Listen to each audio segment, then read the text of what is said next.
முஸ்லிம்கள் ஒரு முடிவு எடுக்கிறார்கள், எல்லாரும் தான் எடுத்தார்கள். என்ன எடுக்கிறாங்க? ஆங்கிலம் படிக்கிற ஹராம், எல்லாரும் கல்லூரி விட்டு வெளியே வா. நமக்கு உத்தரவு போடுறாங்க யாரு? நம்முடைய மதகுருமார்கள் உத்தரவு போடுகிறார்கள். நம்மை வழிநடத்தி அன்றைக்கு வழிநடத்தி சென்ற முகமது அலி ஷவுகத் அலி சகோதரர்கள், அலி சகோதரர் சொல்லப்படக்கூடிய முகமது அலி ஷவுகத் அலி என்ற அலி சகோதரர்களும், காயிதே ஆஜம் சொல்லக்கூடிய ஜின்னா அவர்களும் எல்லாரும் சேர்ந்து கொண்டு உத்தரவு போடுறாங்க. என்னது? படிக்காதே, வெள்ளைக்காரன் படிப்பு படிக்காதே. நல்லா படிச்சுட்டு இருந்தான், நம்மால் தான் நல்ல முன்னணியில் இருந்தான் படிப்புல எல்லாம்.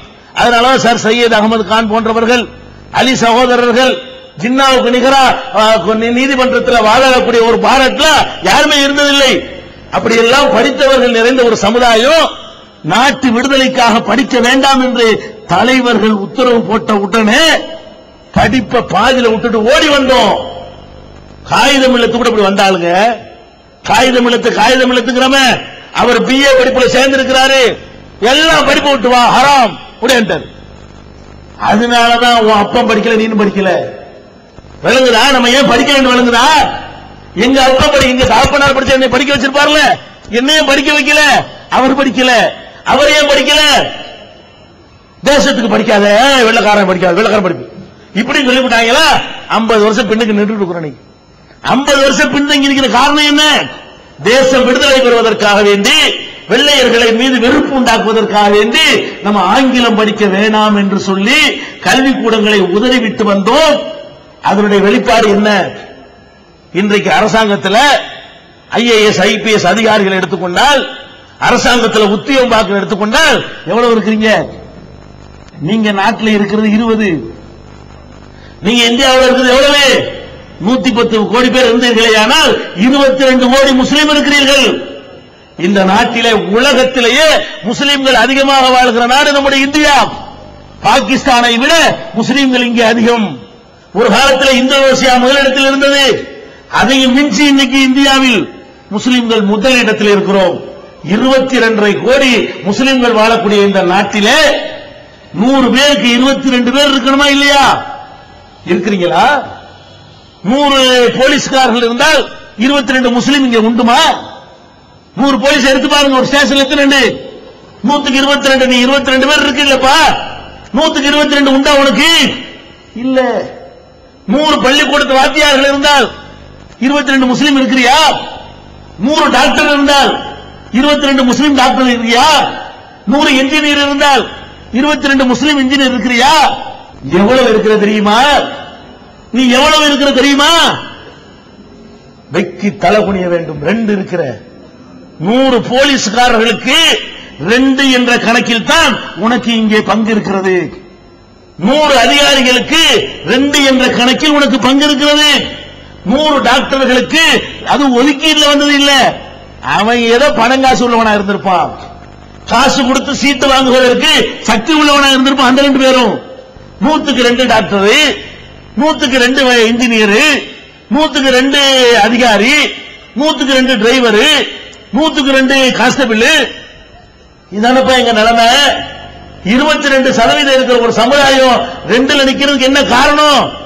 இந்த தேசம் இருக்கிறது, விடுதலை பெறுவோம், விடுதலை பெற்ற பிறகு நம்மளை நல்லா வச்சிருப்பாங்க, விடுதலைக்கு பாடுபட்டவனை தூக்கி ஆகோகன் பண்ணுவான், வட்டி மூலமா சேர்த்து அடிச்சுக்கலாம், அவன் தப்பு கணக்கு போட்டான். தேசத்தை விடுதலைப்படுத்துவோம், அப்புறம் பாத்துக்கிடுவோம். அவன் அப்புறம் பாத்துக்கிட்டான். வெள்ளக்காரன் காலத்துல நமக்கு ரிசர்வேஷனே கொடுத்திருந்தான். சாதி அடிப்படையில் இப்ப ரிசர்வேஷன் இருக்கிறத, தலித்துக்கு இவ்வளவு, பிசிக்கு இவ்வளவு, எம்பிசிக்கு இவ்வளவு உண்டு. இது அப்ப இல்ல, மத அடிப்படையில் இருந்தது. முஸ்லிமுக்கு இவ்வளவு, கிறிஸ்தவர்களுக்கு இவ்வளவு என்று இருந்தது. அந்த இடஒதுக்கீடு இருந்ததால் நாங்கள் நிறைய படிச்சுக்கிட்டு இருந்தோம். இருக்கிற வாய்ப்பை தூக்கி நாசமாக்கிவிட்டு தேசத்தை காப்பாற்ற போறோம் வந்தோமா? சுதந்திரம் பெற்றோன முதல் வேலை என்ன தெரியுமா? இடஒதுக்கீடு காப்பு வச்சாங்க. வெள்ளைக்காரன் வச்சுட்டு போன எல்லாத்தையும் தொடர்ந்தாங்க. எந்த அளவுக்கு தொடர்ந்தா? வெள்ளைக்காரன் காலத்துல போலீஸா இருந்தானே, நம்மளை அடிச்சுக்கிட்டு இருந்தானே, அவனெல்லாம் சுதந்திர இந்தியாவிலையும் போலீஸ் ஆகிக்கிட்டான்.